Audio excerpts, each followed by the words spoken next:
ஒரு ஒரு மனிதனை ஷைத்தான் வழிகெடுக்க விரும்பினான்டா அவன் செய்கிற முதலாவது வேலை என்னென்றால் அவனை அறிவை விட்டும் தூரமாக்குவான், அறிவுடைய சபைகளை விட்டு தூரமாக்குவான்.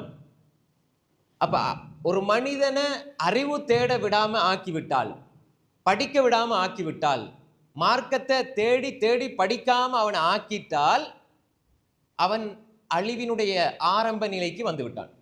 அழிவினுடைய ஆரம்பம் அல் ஜஹல், அறியாமை. இதுதான் அழிவுடைய ஆரம்பம். எல்லா விடயங்களுக்கும் காரணம் இதுதான். ஒரு மனிதன் ஏன் ஷிர்கில் இருக்கிறான்? ஜஹல், அறியாமை. விதிவிலக்காக அறிந்தாலும் அது உண்மையான அறிவு அல்ல, பயனுள்ள அறிவு அல்ல.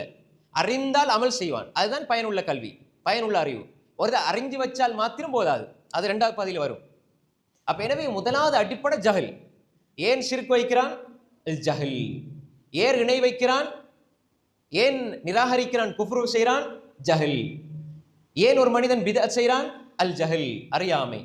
ஏன் பாவம் செய்கிறான்? அறியாமை.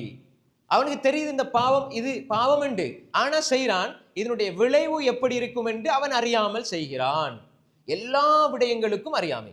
தொழுகை அது சரியாக ஏன் உள்ளச்சத்தோடு தொழ முடியவில்லை? அல் ஜஹல், அறியாமை. நேரம் தவறி ஏன் தொழுகிறான்? அறியாமை. உண்மையான தொழுகையில இன்ட்ரெஸ்ட், உண்மையான தொழுகையினுடைய அந்த அந்த ருசியை உணர்ந்தவன், அறிந்தவன் தொழாம இருக்க மாட்டான். அப்ப எனவே அங்க ஒரு ஜஹல் இருக்கிறது. இந்த ஜஹல், அறியாமை என்பது பெரிய ஒரு பரந்த தலைப்பாக இருந்தாலும் அடிப்படை அறியாமை கிளை சட்டங்களோடு, கிளை அம்சங்களோடு சேர்ந்த அறியாமை என்று வாழ்க்கையினுடைய அழிவை நோக்கி உங்களை வாழ்க்கையில கொண்டு போறது, வாழ்க்கையினுடைய ஒரு மனிதனை வாழ விடாமல் தடுப்பது, ஒரு மனிதனுடைய நிம்மதியை பறிப்பது, ஒரு மனிதனுடைய உள்ளத்தின் ஆரோக்கியத்தை பறிப்பதில் முதன்மையான அடையாளம், ஆரம்பம் அல் ஜஹல்.